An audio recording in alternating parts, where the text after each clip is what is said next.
Bonjour mes amis, que Dieu vous bénisse tous, qu'il vous bénisse vraiment en ouvrant la compréhension de chacun, retirant la cécité que le Dieu de ce monde, ou plutôt que les dieux de ce monde, ont empêché de voir la volonté de Dieu pour votre vie. Saviez-vous que Dieu a un projet, un plan, un rêve pour vous, pour chacun d'entre nous? Il est évident que ce projet de Dieu commence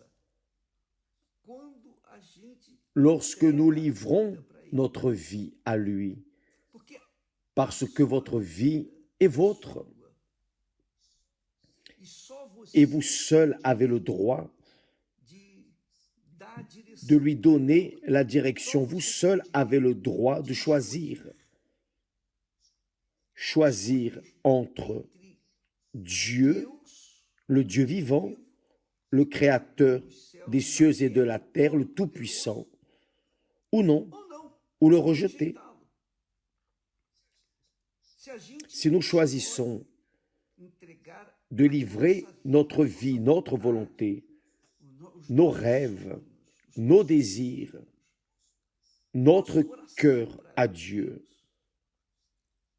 au Seigneur Jésus-Christ, alors il fait de nous, le Seigneur Jésus fait de nous la demeure du Saint-Esprit. Et lorsque vous devenez la demeure du Saint-Esprit, alors vous exhalez naturellement le parfum de notre Seigneur Jésus-Christ. Et Dieu ressent un plaisir en vous, et la volonté de Dieu commence à être faite à travers votre vie. Mais lorsqu'il y a un rejet, lorsque la personne rejette la volonté de Dieu, lorsqu'elle rejette de livrer sa vie, car elle ne veut pas renoncer à ses volontés, elle ne veut pas renoncer. Ah non, je veux ceci. Je sais ce que vous passez, mes amis, parce que je suis déjà passé par là. Je sais ce que c'est. Je sais que durant 2 ans ou plus, je suis resté dans un conflit personnel, une guerre en moi, parce que je savais que Dieu voulait ma vie pour faire sa volonté. Mais je ne voulais pas laisser ma volonté de côté.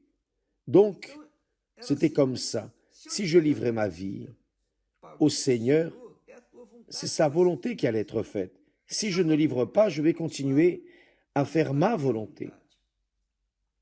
Conclusion. J'ai beaucoup commis d'erreurs. Pourquoi? Parce que, comme être humain, comme homme, j'étais fragile, faible, débile, indécis, rempli de doutes, rempli de problèmes émotionnels, de complexes, d'infériorité. Même ainsi, je voulais. J'optais pour faire ma volonté. Et tant que j'ai vécu ainsi, dans cette indécision, j'ai gémi. J'ai gémi. Vous savez ce qu'est marcher dans le doute. Vous savez ce que c'est vivre dans le doute. Et oui, ainsi étais-je. Donc je comprends ces personnes qui vivent une vie erronée. Cependant, dans cette vie erronée, dans ce moment des erreurs, dans ces moments de plaisir, la personne sent une allégresse, une joie, elle sent un plaisir. Mais quand finit ce plaisir, parce que vous savez, tout et n'importe quel plaisir que ce monde offre est momentané. Vous avez un plaisir. Au moment où le plaisir se termine, vient la frustration, vient le vide, vient la déception. Mais quand la personne est têtue, elle veut chercher un autre plaisir et elle court après les plaisirs, de plaisir en plaisir. Sauf que le plaisir que le monde offre est pour un moment, un instant, un petit instant de temps, mais immédiatement viennent les déplaisirs. J'étais ainsi jusqu'au jour où je suis arrivé au fond du puits et je n'avais pas d'autre issue sinon me rendre. Et quand je me suis rendu au Seigneur Jésus, quand j'ai livré ma vie, quand je lui ai livré mon cœur et mes volontés, alors il m'a contemplé par son esprit, le Saint-Esprit. Là oui, là, le plaisir que je pensais avoir, que j'avais, les plaisirs momentanés, sont devenus futiles, vains, inutiles, car le plaisir de la présence de Dieu est indescriptible, infini. Avez-vous déjà imaginé, mes amis, avoir l'esprit du Créateur, celui qui un jour a dit que la lumière soit et la lumière fut, celui qui était dans les ténèbres a eu la lumière, cet esprit qui a parlé, juste dit que la lumière soit, la lumière est venue et s'est formée. Imaginez cet esprit en vous.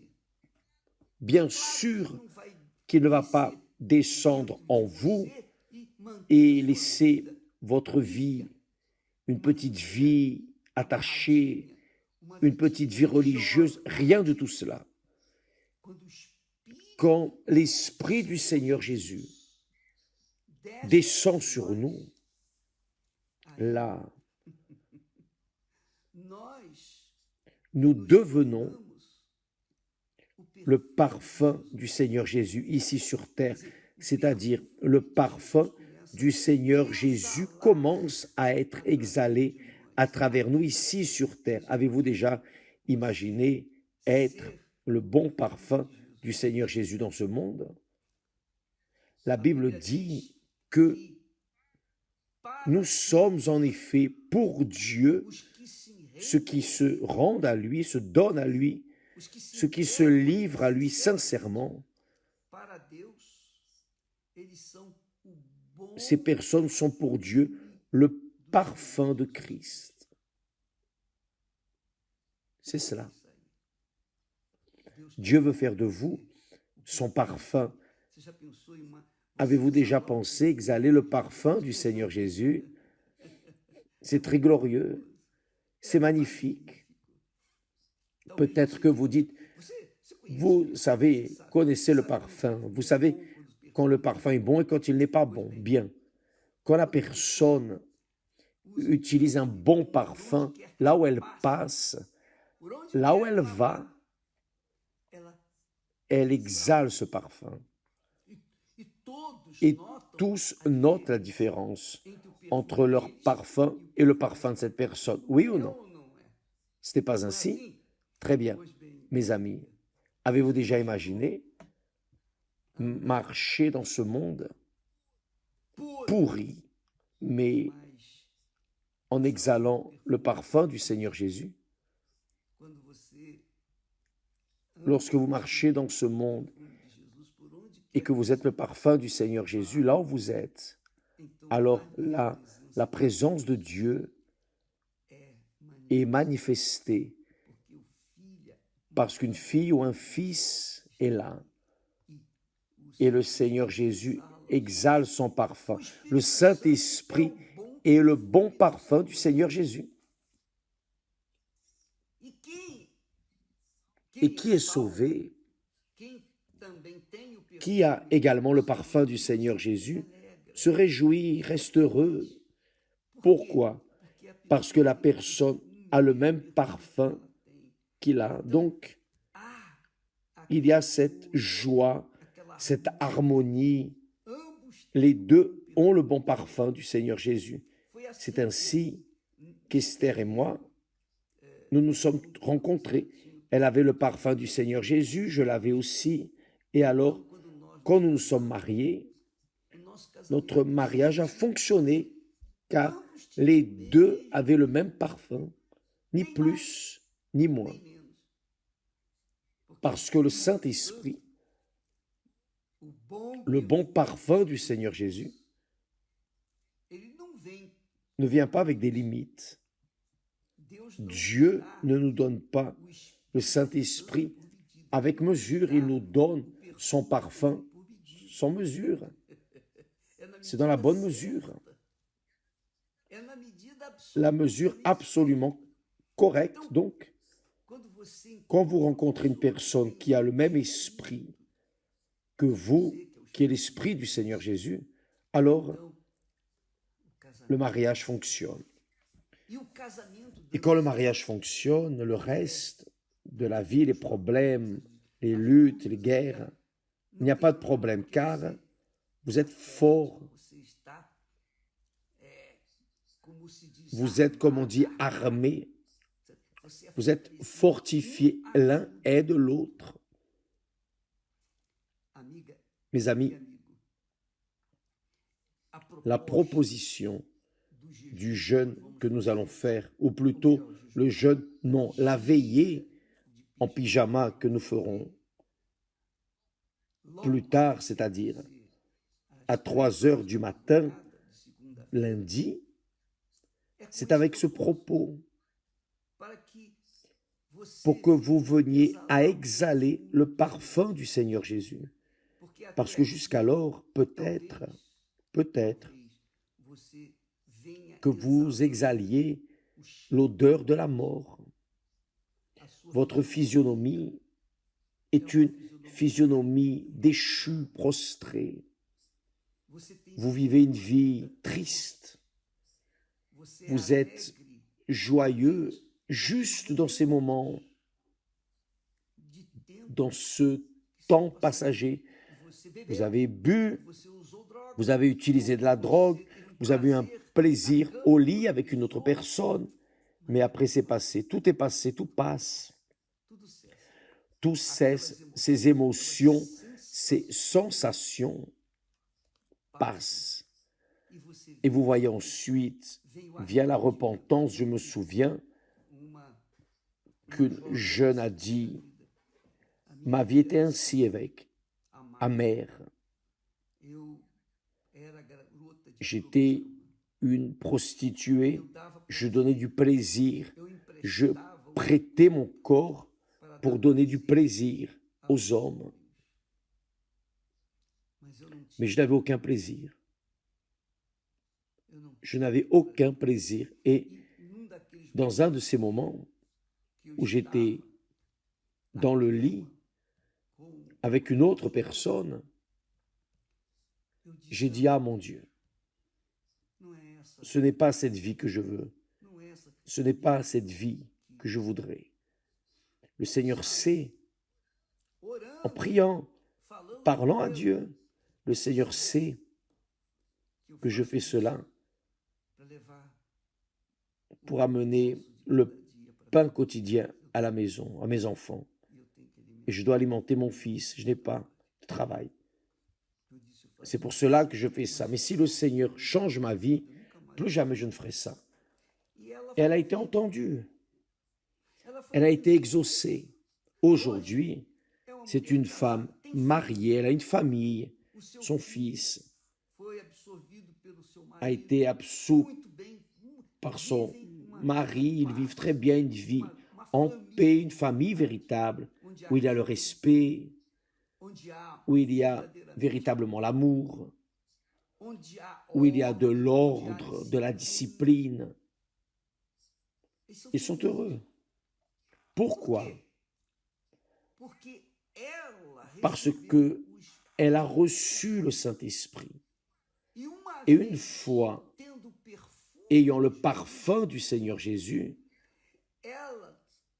elle a cherché quelqu'un qui aurait également le même parfum, et les deux ont fait une paire, les deux sont un, une famille heureuse. Ça, c'est le projet de Dieu pour vous. Donc, vous ne devez pas rester là en train de penser au mal, au lait renversé. Non, regardez de l'avant. Regardez de l'avant, mes amis, mes chers amis. Dieu est avec vous. Vous regardez notre réunion, notre méditation, et vous êtes intéressé. C'est un signe que Dieu est en train de vous appeler. Vous le saviez, combien de personnes passent, écoutent un peu et partent. Mais vous êtes resté, oui ou non? C'est-à-dire, vous êtes resté parce que le Saint-Esprit voulait que vous écoutiez ces paroles. Dieu veut faire sa demeure en vous. Dieu veut faire sa demeure en vous pour que vous veniez exhaler le parfum de la vie éternelle,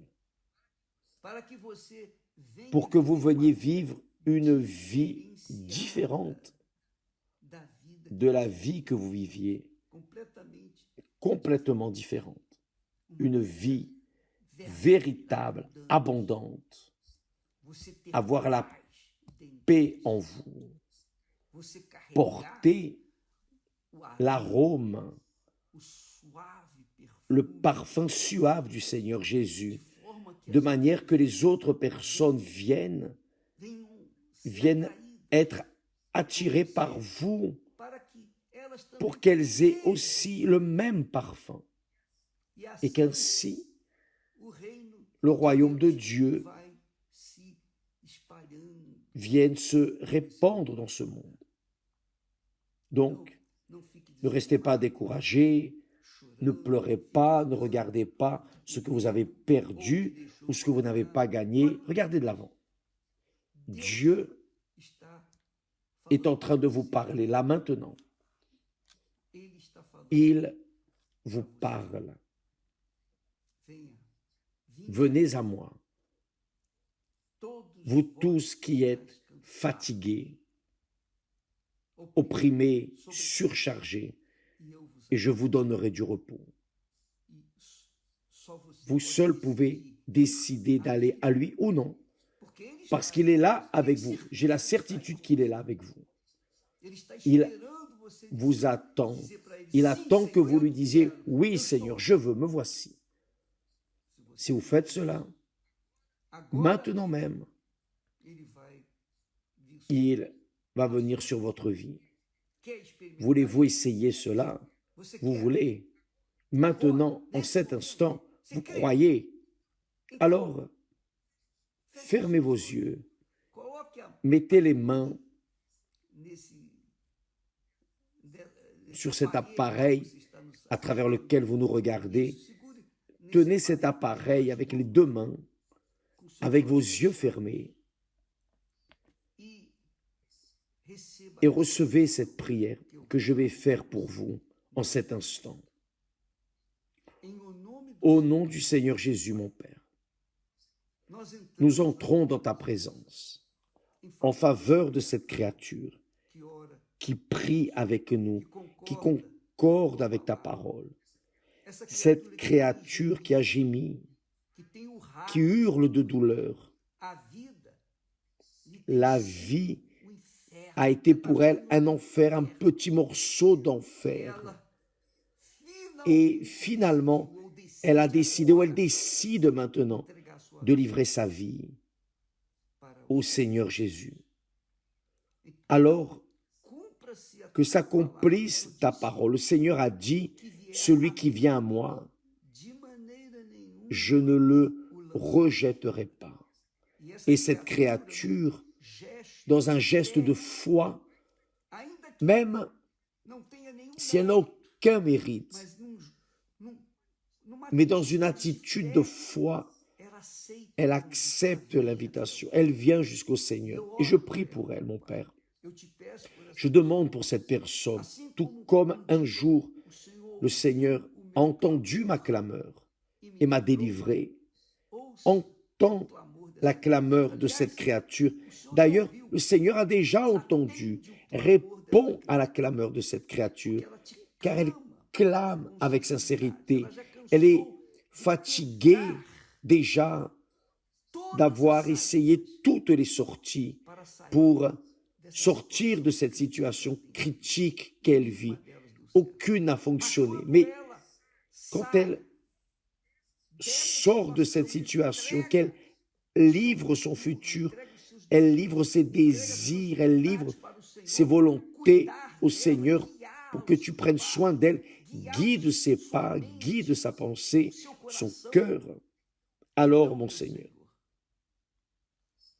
que s'accomplisse ta parole dans sa vie, que la lumière soit dans cette créature, que la lumière soit maintenant, en cet instant, pendant que nous prions, que nous parlons avec toi, nous te demandons que cette lumière se fasse présente maintenant, là où cette personne est, au nom du Seigneur Jésus.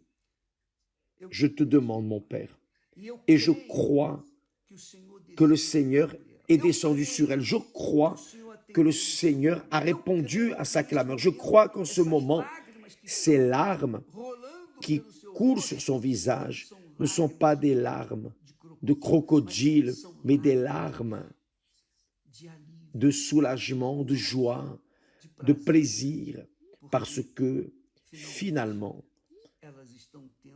elles sont en train d'avoir un moment glorieux avec toi, qui ne restera pas seulement dans cette prière ou durant cette prière, mais qui va se perpétuer à partir de maintenant pour toujours, car au nom du Seigneur Jésus-Christ, tu es puissant pour faire le miracle dans lequel nous croyons. Et je veux, mon Père, et je concorde avec cette personne, en accord avec ta parole.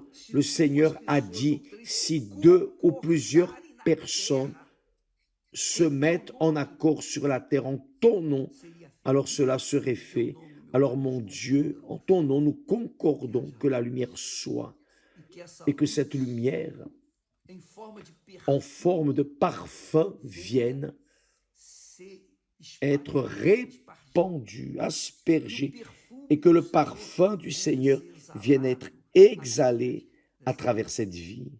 Oh mon Père chéri et aimé, je te demande, au nom du Seigneur Jésus, aucun de nous mérite quoi que ce soit de toi. Nous avons conscience de cela. Nous n'avons aucun mérite, mais à cause de notre foi dans ta parole, que s'accomplisse ta parole dans la vie de cette créature, au nom du Père et du Fils et du Saint-Esprit.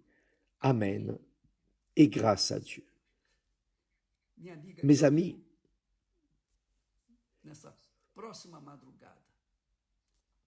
d'aujourd'hui à demain, à 3 heures du matin, à l'heure de Brasilia, nous serons en train de faire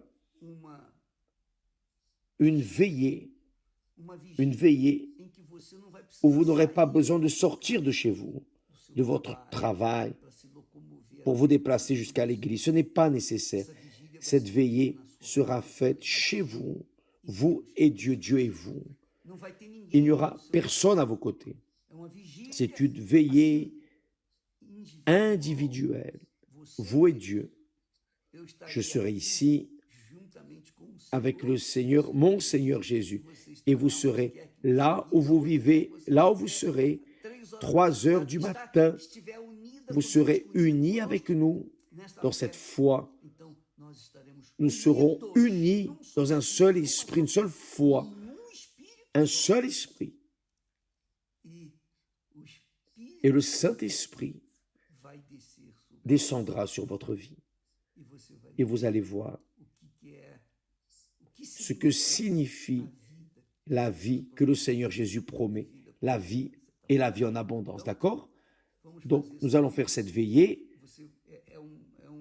C'est une heure difficile, C'est une heure de sacrifice, mais c'est une heure où vous serez seul et vous pourrez parler à l'aise avec Dieu. Personne ne va écouter ce que vous allez dire. Sinon, Dieu va vous écouter, lui seul, personne d'autre. Donc, vous serez au travail, dans la rue, où que vous soyez.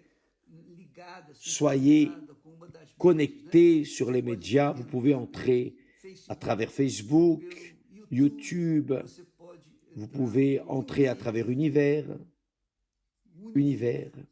Vous pouvez entrer à travers la radio, par la télévision.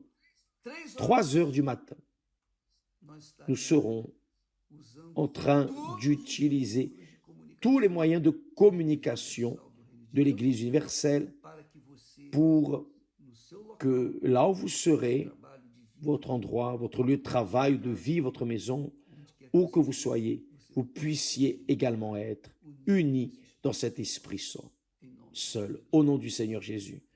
Donc, plus tard, à 3 heures, d'accord? On se retrouve. Que Dieu vous bénisse tous et à bientôt au nom du Seigneur Jésus. Amen, grâce à Dieu.